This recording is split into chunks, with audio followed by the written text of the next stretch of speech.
오늘 은혜 받을 하나님 말씀은 신명기 1장 29절부터 33절 말씀입니다.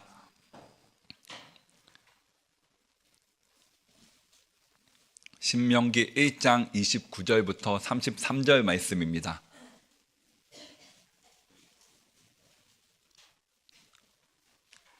신명기 1장 29절부터 33절 말씀을 다 같이 봉독하겠습니다. 내가 너희에게 말하기를 그들을 무서워하지 말라, 두려워하지 말라. 너희보다 먼저 가시는 너희의 하나님 야훼께서 애굽에서 너희를 위하여 너희 목전에서 모든 일을 행하신 것 같이 이제도 너희를 위하여 싸우실 것이며, 광야에서도 너희가 당하였거니와 사람이 자기의 아들을 안는 것 같이 너희의 하나님 야훼께서 너희가 걸어온 길에서 너희를 안으사 이곳까지 이르게 하셨느니라 하나, 이 일에 너희가 너희의 하나님 야훼를 믿지 아니하였도다. 그는 너희보다 먼저 그 길을 가시며 장막 칠 곳을 찾으시고 밤에는 불로 낮에는 구름으로 너희가 갈 길을 지시하신 자이시니라. 아멘. 오늘 함께 읽은 하나님의 말씀을 중심으로 하여 하나님이 함께 하심을 믿으라 라는 제목으로 은혜를 나누겠습니다. 오늘부터 새벽 예배 때마다 함께 읽게 될 하나님의 말씀은 신명기입니다.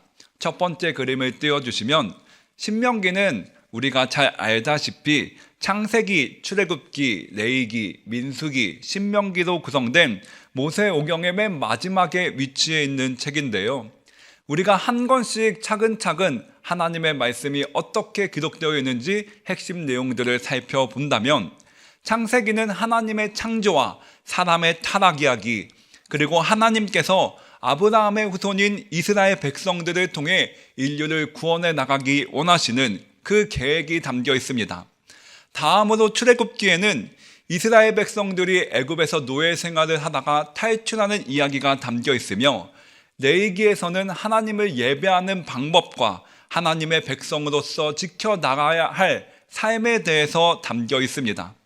하나님의 구원하심으로 인해 이스라엘 백성들이 애굽을 탈출하게 되었으니, 이제 이스라엘 백성들은 하나님의 백성으로서 죄로 물든 애굽의 문화와 애굽의 삶의 방식대로 살아가는 것이 아니라 거룩한 하나님의 말씀대로 하나님의 백성답게, 하나님의 자녀답게 살아야 했기 때문에 레위기 말씀이 필요했던 것입니다. 그리고 민수기에서는 한자어로 이 민수기가 백성민의 셀 수입니다. 백성의 수를 세웠다는 의미인데요, 가나안 땅 정복 전쟁을 앞두고서 전쟁을 치를 수 있는 인원을 계수한 것이 민수기의 핵심 내용입니다. 하지만 이스라엘 백성들은 이 가나안 땅을 향한 광야 여정 중에 많은 불순종의 죄를 저지른 것이 민수기에 담겨 있으며, 결정적으로는 부정적인 보고를 한 10명의 정탐꾼의 말을 듣고 가나안 땅이 아닌 애굽으로 돌아가려고 했습니다. 이 때문에 여호수아와 갈렙을 제외한 출애굽 1세대들은 모두가 다 가나안 땅에서 시간을 낭비하다가 죽음을 맞이하게 됩니다. 그리고 오늘부터 우리가 함께 읽어나갈 신명기는 가나안 땅을 목전에 둔 출애굽 2세대를 향해 모세가 하나님의 말씀을 가르치는 이야기입니다. 그들은 출애굽 1세대인 그들의 부모님이 그랬던 것처럼 모세를 통해 하나님의 말씀을 직접적으로 들은 적이 없었습니다. 그래서 모세는 출애굽 2세대에게도 하나님의 말씀을 더 명확하게 한 번 더 가르쳐 줘야만 했던 것입니다. 두 번째 그림을 띄워주시면, 그래서 신명기의 한자어를 보면 맨 앞에 있는 신자가 거듭신입니다. 거듭하다, 계속해서 하다 할 때 하는 거듭신입니다. 그리고 명은 우리가 잘 아는 그 명령명입니다. 잘 모를 경우에는 이 신명기의 신자를 새로운 신이나 아니면은 신적인 존재를 의미하는 신으로 오해할 수 있지만은, 출애굽 2세대에게 거듭해서 하나님의 말씀을 다시 한번 알려준다 해서 거듭신의 명령명, 이 하나님의 명령을 출애굽 1세대에 이어 출애굽 2세대에게도 거듭해서 알려준다는 하나님의 말씀이 담긴 내용이 신명기서입니다. 세 번째 그림 또 띄워주시면, 이 출애굽 2세대가 가나안과 굉장히 인접한 지역인 아라바 광야라는 곳까지 왔습니다. 이 아라바 광야라는 곳이 어디인지 명확하게는 알 수 없지만 대략 동그라미 친 지역으로 추정하고 있습니다. 그리고 신명기는 이 아라바 광야 안에 5곳의 지명인 바란, 도벨, 라반, 하세롯, 다사압이라는 곳을 언급하며 시작합니다. 신명기 1장 1절 말씀을 제가 읽어보면, 이는 모세가 요단 저쪽 숲 맞은편의 아라바 광야 곧 바란과 도벨과 라반과 하세롯과 다사압 사이에서 이스라엘 무리에게 선포한 말씀이니라. 여기서 언급된 5곳의 지명들은 이스라엘 백성들이 지난 광야 40년 동안 하나님의 말씀에 불순종하고 원망했던 일들을 떠오르게 합니다. 맨 처음으로 언급된 바란은 10명의 정탐꾼의 불신앙이 발생했던 곳이며, 하세롯은 백성들이 고기를 요구하고 아론과 미리암이 모세를 반역했던 사건이 발생한 곳입니다. 하나님은 이스라엘의 죄가 있었던 지역들을 언급하며 다시 출애굽 2세대에게 말씀해 주실 작업을 시작하십니다. 이는 사람의 죄와 실수에도 불구하고 하나님의 약속은 파기되지 않으며 오히려 사람의 실패를 딛고 다시 시작하시는 하나님의 신실하심을 강조합니다. 우리가 때때로 하나님의 말씀을 벗어나는 실수와 죄를 저질렀다고 하더라도 하나님은 우리 손을 놓아버리시는 것이 아니라 그 실패를 딛고 하나님의 놀라운 새 일을 계속해서 이루어 가시는 신실한 분이시라는 것입니다. 이제 모세를 통해 하나님의 말씀을 듣게 될 출애굽 2세대는 그들의 부모님이 모세를 통해 전해진 하나님의 말씀에 순종하지 않았기 때문에 젖과 꿀이 흐르는 땅인 가나안 땅을 밟아보지도 못하고 죽음을 당한 것을 두 눈으로 똑똑히 목격했습니다. 불순종의 결과가 어떠한지를 목격한 출애굽 2세대였기 때문에, 그리고 그 출애굽 2세대는 자신의 부모 세대가 순종하지 않음으로 인해서 자신들과 함께 가나안 땅에 들어갈 수 없게 되었다는 것을 알게 되었기 때문에 하나님의 말씀을 전하는 모세를 향해 총기 어린 눈빛으로 뜨겁게 집중했을 것입니다. 저 말씀에 순종하면 우리가 젖과 꿀이 흐르는 하나님께서 약속하신 가나안 땅에 들어가게 될 것이며, 저 말씀에 불순종하면 우리 부모 세대 출애굽 1세대와 같이 우리 또한 가나안 땅이 허락되지 않을 것이라는 것을 마음 가운데 알고 있었기 때문입니다. 그렇게 총기 어린 눈빛으로 뜨겁게 모세의 말에 경청하고 있는 출애굽 2세대를 향해 모세는 하나님이 출애굽 1세대를 향해서 어떻게 말씀하셨었는지 선포합니다. 모세가 출애굽 1세대에게 말씀했던 장면이 신명기 1장 8절에 기록되어 있는데요. 내가 너희의 조상 아브라함과 이삭과 야곱에게 맹세하여 그들과 그들의 후손에게 주리라 한 땅이 너희 앞에 있으니 들어가서 그 땅을 차지할지니라. 출애굽 2세대에게 들려준 말이 아니라 앞서 너희의 부모 세대인 출애굽 1세대에게 이렇게 이야기했었다는 것입니다. 하나님께서는 출애굽 1세대에게 먼 옛날 아브라함 때부터 약속으로 주셨던 가나안 땅을 차지하라고 말씀하셨습니다. 이 약속의 땅을 목전에 둔 출애굽 1세대는 애굽에서 노예 생활을 하고 있을 당시부터 하나님께서 베풀어 주시는 놀라운 기적을 여러 차례 경험했습니다. 10가지 재앙을 하나님께서 내려주신 10가지 기적을 목격했고 홍해가 갈라지는 기적을 경험했습니다.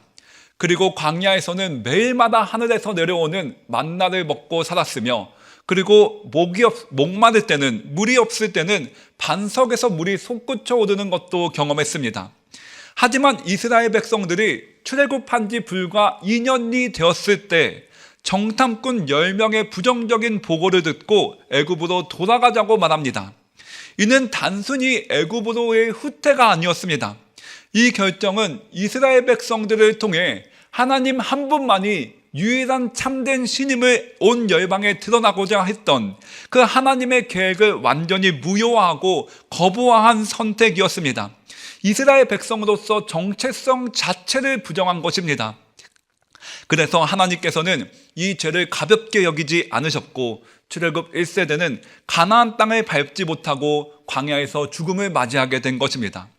우리는 이 장면을 보면서 가끔씩 마음에 이런 질문이 떠오를 때가 있을 것입니다. 어떻게 홍해가 갈라지는 기적을 경험한 이스라엘 백성들이 출애굽한 지 불과 2년 만에 다시 애굽으로 돌아가겠다는 결정을 할 수 있었을까 하는 생각입니다. 엄청난 기적을 맛보았음에도 불구하고 하나님의 존재와 하나님께서 어떠한 큰 일을 행하실 수 있는지 똑똑히 경험했음에도 불구하고 어떻게 채 2년 만에 다시 애굽으로 돌아가겠다는 결정을 내릴 수 있냐는 말입니다. 이것을 보면서 무신론자들은 성경이 하나님에 의해서 쓰인 것이 아니라 사람이 쓴 문학작품이라고 주장합니다. 홍해가 갈라지는 걸 봤는데 사람이라면 어떻게 다시 애굽으로 돌아가겠다는 말도 안 되는 결정을 할 수 있느냐는 말입니다. 저도 이 성경 말씀을 대하면서 한편으로는 이러한 이스라엘 백성들의 불순종이 이해가 되지 않지만 동시에 다른 한편으로는 이해가 되기도 합니다. 좀 더 쉽게 표현해서 우리가 누리는 은혜에는 유통기한이 있기 때문입니다. 제가 20대 초반에 목회자의 길을 가기로 결단했을 때는 정말 화산처럼 뜨거운 불타는 신앙이 있었습니다.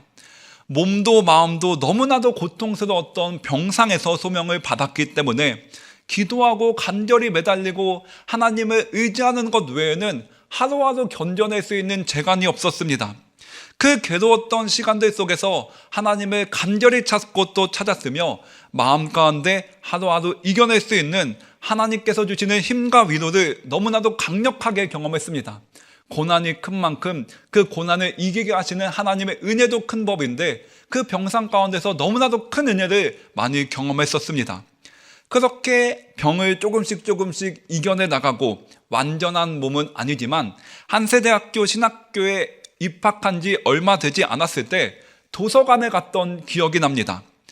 다른 학생들처럼 평범하게 읽을 만한 책을 고르고 있는 순간 갑자기 제 마음 가운데 너무나도 큰 은혜가 느껴지더니 다리에 힘이 풀리는 경험을 한 적이 있습니다. 그래서 다리에 힘이 풀려서 그 자리에 주저앉을까 봐 제가 책꽂이에 손을 딱 주고 이렇게 힘을 딱 주고서 주저앉지 않으려고 버텼던 기억이 있는데 그때 제 마음 가운데 떠올랐던 그 은혜, 제 마음 가운데 기억났던 은혜가 특별한 것이 아니었습니다. 그때 든 마음이 무엇이었냐면 내가 죽지 않고 살아서 이 도서관까지 걸어올 수 있는 건강을 회복했구나. 병상에 있을 때는 길거리에 지나다니는 사람들을 보고 또 저기에 보이는 운동장을 보면서 나도 언젠가 저 사람들처럼 다시 뛸 수 있을까? 다시 운동할 수 있을까? 그런 생각을 했던 적이 있는데 어느새 시간이 흘러서 내가 기도의 응답을 받고 그리고 몸이 회복되고 마음도 회복되어서 이렇게 다른 사람들처럼 도서관에 와서 책을 고를 수 있게 되었구나. 병상에서 신음하는 것이 아니라 이제는 내가 원하는 것을 할 수 있는 그런 건강을 누릴 수 있게 되었구나. 이런 마음이 들면서 너무나도 사무치는 감사한 마음에 다리에 힘이 풀릴 것 같아서 책꽂이를 잡고서 몇 분 동안 있었던 기억이 납니다. 하지만 이것은 특별한 것이 아닙니다. 대부분의 다른 학생들이 다 누리고 있는 것이었습니다. 평범한 도서관 가는 것이 무엇이 특별한 것이며 그 도서관에서 책 고르는 것이 무엇이 특별한 일상이겠습니까? 오랜 병원 생활을 하며 저도 아팠지만 주변에 아픈 사람들을 병원에서 너무나도 많이 보았기 때문에 이 평범하게 보이는 일상이 얼마나 큰 은혜인지 마음 가운데 깨닫고 있었고 상황이 좋아서 감사가 나온 것이 아니라 제 마음 가운데 그 병상에서 하나님과 교제를 나누며 채워졌던 성령의 충만함이 있으니 주님과 함께 살아가고 있다는 그 자체로 하나님께 감사가 넘쳤던 그런 은혜의 시간들이었습니다. 상황으로만 보면 감사할 것이 딱히 없는데도 그냥 평범한 일상임에도 불구하고 하나님이 나와 함께 하시기에 하나님이 내 모든 것을 알고 계시기에 하나님이 내 삶을 지금까지 인도해 주셨던 것처럼 앞으로도 인도해 주실 것이기에 그 믿음만으로 감사와 기쁨이 넘쳤던 것입니다. 성령의 충만한 임재가 있으니까 만사가 하나님의 은혜고 만사가 하나님께 감사였던 것입니다. 이런 순수함과 뜨거움이 당연히 영원할 줄 알았습니다. 나를 사망에서 건져주신 이 은혜 어찌 이리리 하는 마음이 제 마음 가운데 새겨져 있었기 때문입니다. 그런데 제가 시간이 지나면서 직접 깨닫게 된 것이 은혜에도 유통기한이 있더라고요. 근데 그 유통기한이 생각보다 훨씬 짧더라고요. 저를 사망에서 구해주신 하나님이신데 그 몸의 통증과 정신적인 괴로움에서 건져주셨던 그 하나님인데 그 은혜를 어찌 이르리 내가 이 은혜를 평생 전하며 살아가리 하는 그 뜨거운 심장 가지고 입학했던 한세대학교 신학과인데 유통기한이 이렇게 짧을 줄 몰랐습니다. 아담으로부터 원죄를 물려받은 우리의 악한 인간의 본성, 그리고 하나님의 은혜를 빼앗아 가기 위해 우는 사자처럼 산길자를 찾아다니는 마귀의 공격, 이것이 결코 우리가 은혜 안에서 평안하게 살아가도록, 감사와 기쁨 안에서 하나님과 동행하며 살아가도록 우리를 내버려 두지 않습니다. 어느 순간부터 감사가 조금씩 깎이더니 마음에 근심과 불평이 가득한 제 모습을 보고 제가 깜짝 놀랐습니다. 아니, 그 큰 은혜를 경험했는데 얼마나 더 큰 은혜를 경험해야 마음 가운데 은혜가 사라지지 않겠단 말인가? 사망에서 건짐을 받았는데 그 은혜도 이렇게 유통기한이 짧단 말인가? 하면서 제 자신을 보고 제가 화들짝 깜짝 놀란 적이 있습니다. 이스라엘 백성들도 출애굽 후 2년 동안 척박한 광야를 지나가면서 하루하루 마음이 메말라 갔던 것 같습니다. 처음에는 애굽의 노예 생활에서 벗어나 하나님의 약속의 땅으로 가고 있음에 마음 가운데 감사와 기쁨이 가득했을 것입니다. 물론 먹고 마실 곳이 없는, 그리고 밤에는 춥고 낮에는 더운 그런 광야를 지나가고는 있지만 애굽에서 노예 생활을 할 때와는 달리 언젠가는 가나안 땅에서 살게 될 것이라는 희망의 빛이 비추이니 마음 가운데 감사와 기쁨이 있었을 것입니다. 남들이 볼 때는 그냥 광야를 떠도는 유랑객에 불과합니다. 하지만 하나님의 은혜가 그 마음 가운데 있으니 감사와 기쁨이 충만한 것입니다. 하지만 이 은혜에도 유통기한이 있었습니다. 예수님께서 우리에게 또 당시 제자들에게 주기도문을 가르쳐 주실 때 오늘 우리에게 일용할 양식을 주시옵고, 오늘 우리에게 일용할 양식을 주시옵고, 오늘 하루에 필요한 영적 육적인 양식을 구하라고 예수님께서 말씀해 주셨지 한 달치 1년치를 미리 구해서 누리라고 말씀하지 않으셨습니다. 그만큼 우리가 치열한 은혜를 뺏기냐 뺏기지 않느냐, 그 은혜를 가지고 우리가 사수해내느냐 은혜를 잃어버리느냐 하는 치열한 영적인 전쟁을 하루하루 치러내면서 살아가고 있다는 것입니다. 그리고 언젠가부터 은혜가 고갈되어서 하나님의 말씀을 거역하는 출애굽 1세대를 앞에 두고 모세의 괴로움에 찬 호소가 오늘 우리가 함께 읽었던 신명기 하나님의 말씀에 기록되어 있습니다. 이는 곧 세상을 향해서 담대한 믿음으로 나아가는 것이 아니라 출애굽 1세대가 그랬던 것처럼 근심 걱정과 두려움으로 살아가는 오늘날의 우리를 향한 하나님의 애타는 마음입니다. 우리 신명기 1장 29절과 30절 말씀 한 번 더 읽어보겠습니다. 내가 너희에게 말하기를 그들을 무서워하지 말라, 두려워하지 말라. 너희보다 먼저 가시는 너희의 하나님 야훼께서 애굽에서 너희를 위하여 너희 목전에서 모든 일을 행하신 것 같이 이제도 너희를 위하여 싸울 것이며. 신명기 1장 29절 말씀에 무서워하지 말라, 두려워하지 말라 표현이 반복됩니다. 이는 당시 이스라엘 백성들이 느꼈던 두려움과 공포가 얼마나 컸는지를 우리에게 알려줍니다. 이스라엘 백성들의 대표인 정탐꾼들이 가나안 땅을 둘러보고 왔을 때 그 가나안 땅에 살고 있는 사람들이 정말로 강해 보였다는 것입니다. 이것은 오늘을 살아가는 우리가 여러 문제들을 마주하게 될 때 그 마음 가운데 근심과 두려움을 느끼는 것은 자연스러운 감정이자 반응임을 우리에게 또한 알려줍니다. 근심할 수밖에 없고 두려워할 수밖에 없는 그런 가나안 땅의 사람들이었습니다. 그리고 오늘을 살아가는 우리 또한 근심할 수밖에 없고 두려워할 수밖에 없는 문제들을 우리 눈앞에 두고 있을 때가 많이 있습니다. 하지만 그럼에도 불구하고 가나안 땅에 있는 사람들이 강함에도 불구하고 내 앞에 있는 문제들이 내 마음을 짓누름에도 불구하고 하나님께서는 두려워하지 말라고 단호하게 말씀하시는데 그 두려워하지 않을 수 있는 근거가 우리가 방금 함께 읽었던 신명기 1장 30절에 기록되어 있습니다. 너희보다 먼저 가시는 너희의 하나님 야훼께서 애굽에서 너희를 위하여 너희 목전에서 모든 일을 행하신 것 같이 이제도 너희를 위하여 싸우실 것이며, 하나님께서 군대의 선봉장처럼 이미 먼저 내 앞길을 미리 가서 예비해 놓으셨고 또 인도해 주실 것이며 이제도 너희를 위하여 싸우실 것이며 애굽에서의 여러 문제들을 해결해 주신 하나님께서 이제도 앞으로도 여러 문제들을 해결해 주실 것이니 마음 가운데 두려워하지 말라는 것입니다.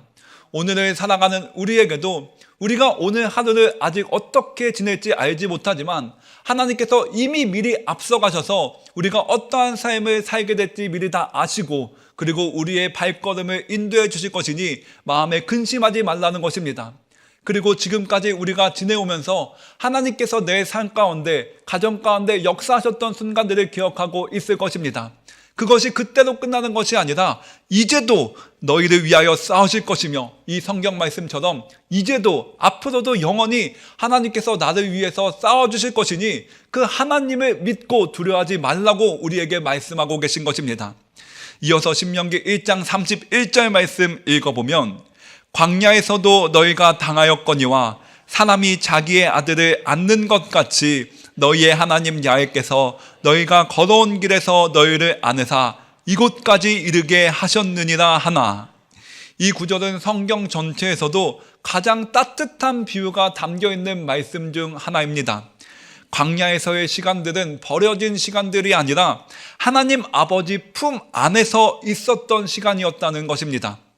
이스라엘 백성들은 그 당시 출애굽 1세대는 마음 가운데 은혜가 고갈되었기 때문에 이 광야길을 자신들의 힘으로 힘겹게 걸어왔다고 생각했지만 실상은 오늘의 말씀처럼 하나님의 품에 안겨서 이동한 삶이었다는 것입니다. 찬양 가사 중에 지금까지 지내온 것 주의 크신 은혜라 한이 없는 주의 사랑 어찌 이루 말하랴 하는 찬양 가사가 있습니다. 하지만 이 찬양 가사를 작사한 사람 역시 뭔가 특별한 삶을 살았기 때문에 이러한 가사를 지었을까요? 우리와 다를 바 없는 평범한 삶이었고 또 문제가 많이 있는 삶이었을 수 있지만 우리 주 예수와 동행하니 그 어디나 하늘나라였던 것입니다. 이처럼 은혜의 눈이 띄어져야만 보이는 하나님의 손길이 있습니다. 마음의 은혜가 고갈될 때는 하나님이 느껴지지 않아서 마음 가운데 근심과 두려움이 더욱더 내 마음을 짓누르게 되지만 오늘 우리가 이렇게 함께 모여 찬양하고 그리고 하나님의 말씀을 읽고 기도하면 그래서 은혜가 내 마음 가운데 채워지고 성령님이 오늘을 승리하며 살아갈 수 있는 그 임재하심을 우리 삶 가운데 베풀어 주시면 매일의 삶에 나를 인도해 주시고 돌봐 주시고 안아주시는 하나님의 손길이 비로소 보이게 되는 것입니다. 이 은혜가 우리에게 있기를 소망합니다. 그래서 감사와 기쁨이 우리 가운데 충만하기를 소망합니다. 이어서 마지막으로 신명기 1장 32절과 33절 말씀 읽어보겠습니다. 이 일에 너희가 너희의 하나님 야훼를 믿지 아니하였도다. 그는 너희보다 먼저 그 길을 가시며 장막 칠 곳을 찾으시고 밤에는 불로 낮에는 구름으로 너희가 갈 길을 지시하신 자이시니라. 이 말씀을 모세가 출애굽 1세대에게 했었다고 출애굽 2세대에게 이야기하고 있는 것입니다.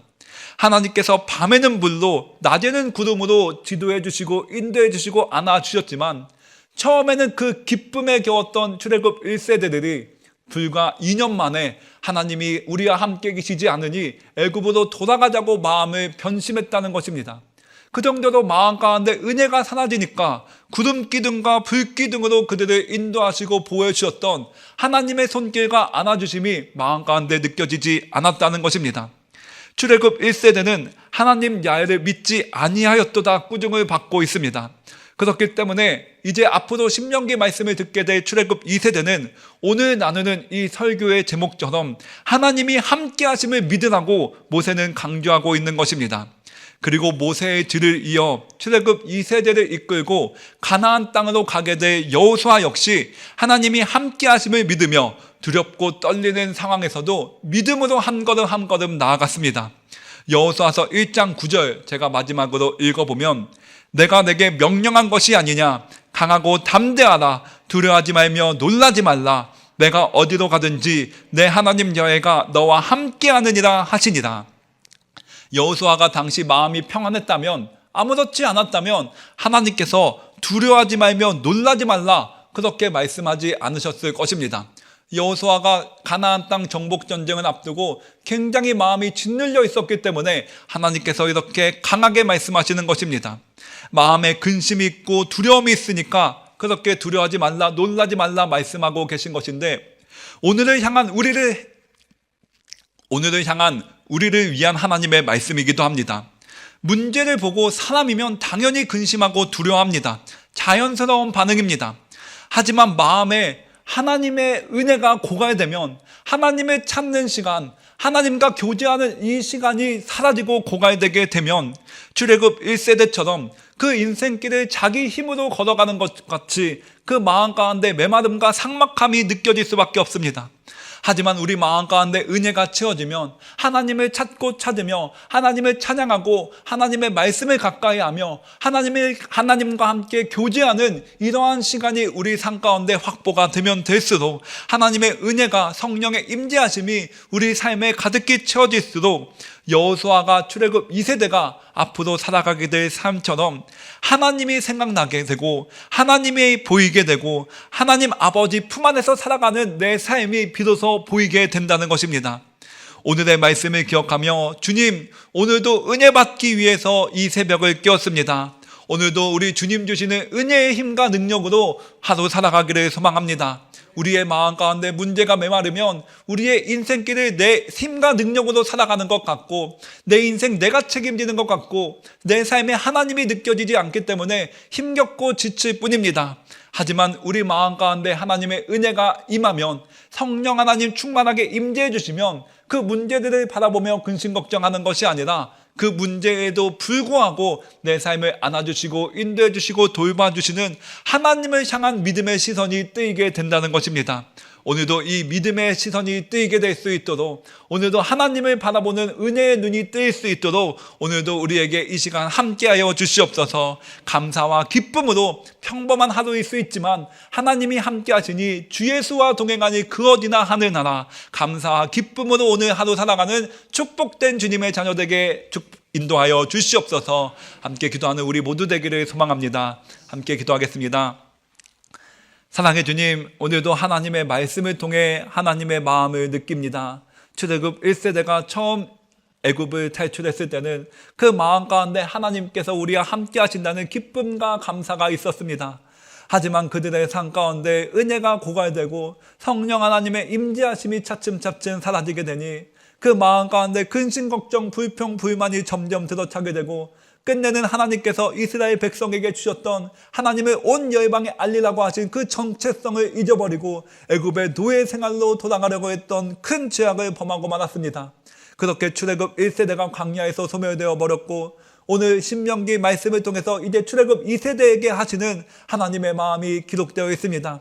우리 마음 가운데 우리 주님께서 주시는 은혜가 있기를 소망합니다. 성령 충만함이 있기를 소망합니다. 그래서 남들이 볼 때는 평범한 하루하루 같지만은 우리 주님과 함께 동행하니, 우리 주님이 나를 안고 계시니, 우리 주님이 내 마음 가운데 위로를 주시고 평안을 주시고 오늘 하루 살아갈 수 있는 넉넉한 힘과 승리를 주시며, 또 불안과 괴로움 가운데서도 긍정적인 마음과 희망의 빛을 비추어 주시니 우리 주 예수와 동행하니 그 어디나 하늘나라, 우리 주님으로 말미암아 감사와 기쁨이 충만한 삶을 우리가 살아낼 수 있다고 오늘 출애굽 2세대를 향한 신명기 말씀을 통해 우리에게 도전해 주고 계십니다. 그렇습니다. 오늘도 우리가 하나님을 찬양하고 하나님의 말씀을 듣고 하나님께 기도하는 이 시간, 하나님과 교제하는 이 시간을 통해서 오늘도 우리에게 충만한 은혜를 부어 주시옵시사. 오늘도 우리 주님으로 말미암아, 주님 그 한 분만으로 말미암아 죄에서 구원받아 하나님의 자녀로서 살아가는 그 구원의 기쁨과 구원의 감격으로 말미암아 우리 삶 가운데 주님 주시는 기쁨과 감사가 넘쳐나게 하여 주시옵소서. 승리를 주시옵소서. 감사드리며 우리 주 예수 그리스도 이름으로 기도했습니다. 아멘. 하늘에 계신 우리 아버지여, 이름이 거룩히 여김을 받으시오며 나라가 임하시오며 뜻이 하늘에서 이루어진 것 같이 땅에서도 이루어지이다. 오늘 우리에게 일용할 양식을 주시옵고 우리가 우리에게 죄 지은 자를 사하여 준 것 같이 우리의 죄를 사하여 주시옵고 우리를 시험에 들게 하지 마시옵고 다만 악에서 구하시옵소서. 나라와 권세와 영광이 아버지께 영원히 있사옵나이다. 아멘.